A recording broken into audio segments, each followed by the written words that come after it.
चिंटू को पतंग उड़ाने का बहुत शौक था। वह अपने गांव राजनगर में चिंटू पतंग मास्टर के नाम से प्रसिद्ध था। एक दिन चिंटू का दोस्त बंटी उससे बोलता है। अरे चिंटू भैया, फिर से पतंग महोत्सव आने वाला है। इस बार तो आप फिर से खूब पतंग उड़ाएंगे और मजे लेंगे। हैं? क्या मजे लूंगा। इस बार तो जहर खाने के भी पैसे जेब में नहीं है। पतंग और मांझा कहाँ से लाऊंगा। इस बार तो लगता है सबको पतंग उड़ाते हुए ही देखना पड़ेगा। क्या भैया आप भी? अरे अपनी माता जी या पिताजी से पैसे ले लो, वो दे देंगे। क्या कहा? माँ से पैसे ले लूं?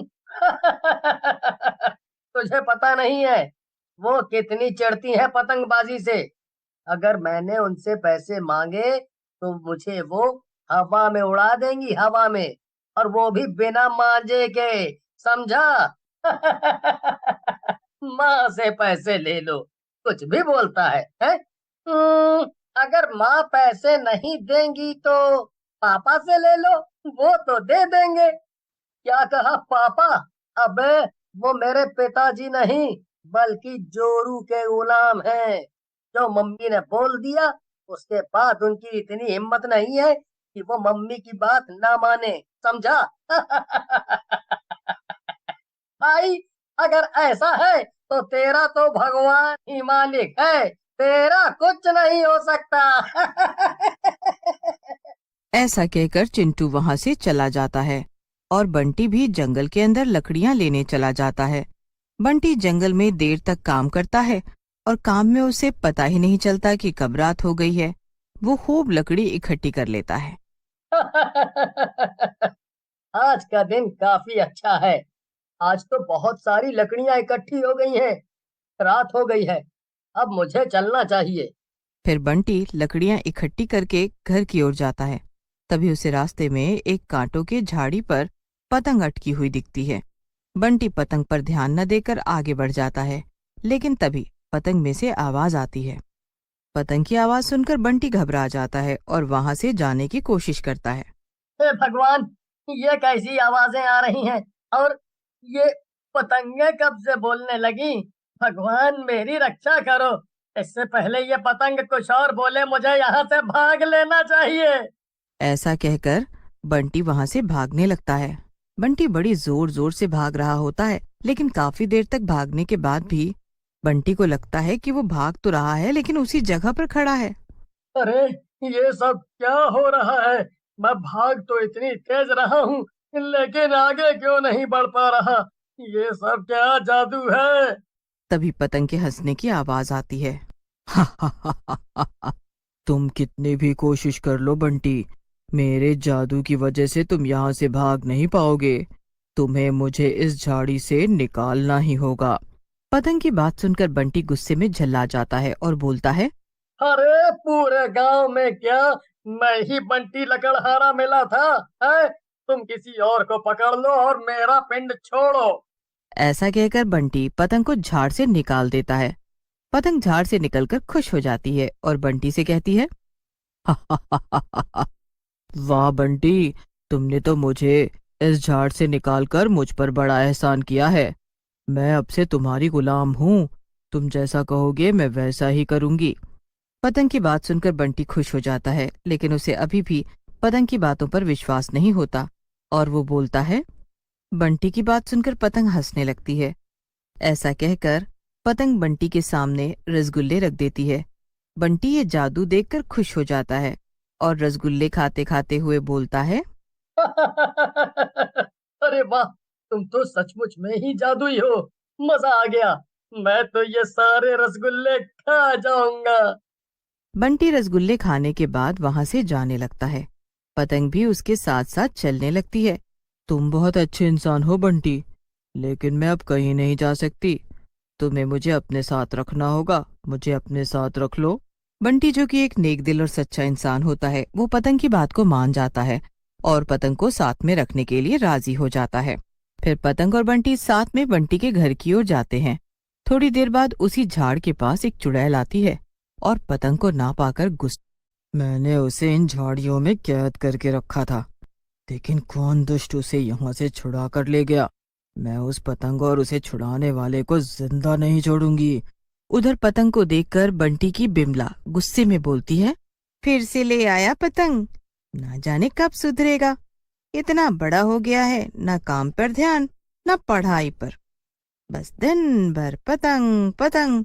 जा, तेरे लिए गर्मा गर्म रोटी रखी है, जाकर खा ले। फिर बिमला की डांट खाकर बंटी अपने कमरे में खाना खाने लगता है। पतंग को वो एक टेबल के ऊपर रख देता है। पतंग बंटी से कहती है, वाह बंटी, तुम कितने खुशनसीब हो।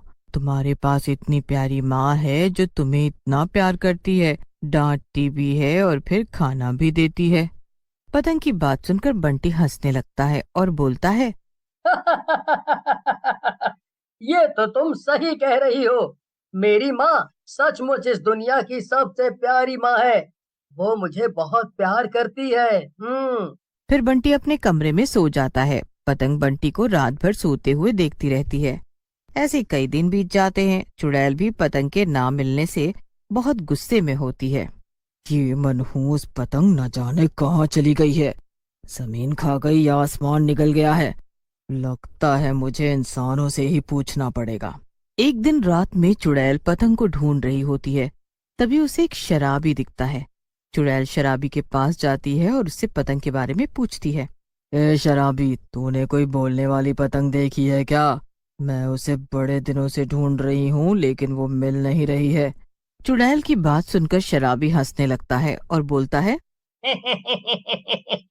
क्या कहा? बोलने वाली पतंग?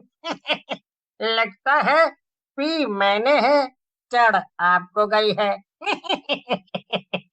मैडम, मैडम, बोलने वाली पतंग का तो पता नहीं, लेकिन मैंने पतंगा ब्रांड जरूर पी रखी है। आपको भी चाहिए तो बोल दो।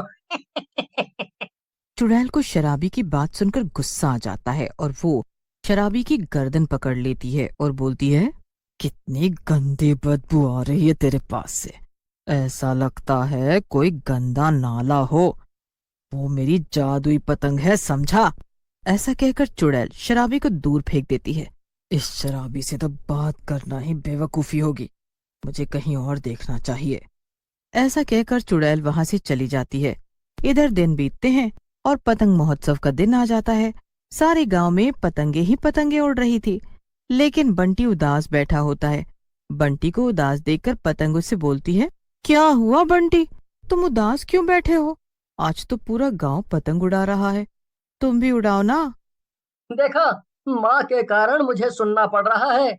आज मेरे पास पतंग और मांझा होता तो मैं पूरे गांव की पतंगे काट देता। मैं इस गांव का सबसे बढ़िया पतंगबाज हूँ। बस इतनी सी बात है, ये लो मांझा और मुझे अपनी पतंग बना लो, फिर देखती हूँ कैसे उड़ाते हो तुम पतंग। ऐसा कहकर पतंग अपने जादू से बंटी के हाथ में मांझा दे देती है और फिर बंटी जादुई पतंग को उड़ाने लगता है और थोड़ी ही देर में पूरे गांव की पतंग काट डालता है। लेकिन बंटी की ये पतंगबाजी की बात चुड़ैल को भी पता चल जाती है और वो बोलती है, एक पतंग से पूरे गांव की पतंग काट डाली। हो न हो, ये मेरी जादुई पतंग का कमाल है। ऐसा कहकर चुड़ैल रात में बंटी के घर के सामने खड़ी हो जाती है। चुड़ैल खिड़की में से झांकती है, वहां बंटी उस जादुई पतंग से बात कर रहा होता है। ऐसा कहकर चुड़ैल घर के अंदर घुस जाती है। चुड़ैल को देखकर बंटी घबरा जाता है और पतंग की ओर देखता है। ए दुष्ट लड़के, ये पतंग मुझे दे दे, नहीं तो मैं तुझे यहीं मार डालूंगी। ये मेरी जादुई पतंग है, इसे तू जंगल से चुरा कर लाया है। हाँ? चुड़ैल, मैं इस पतंग को कभी भी तुझे नहीं दूंगा, चाहे तू मेरी जान ही क्यों न ले ले। बंटी की बात सुनकर चुड़ैल हंसने लगती है और बोलती है, हा हा हा हा हा, तेरी जान तो मैं जब चाहे ले सकती हूँ चूहे, लेकिन इससे पहले इस पतंग की असलियत तो जान ले। ऐसा कहकर चुड़ैल अपने जादू से पतंग को एक सुंदर परी बना देती है। मुझे परी ने तेरे जादू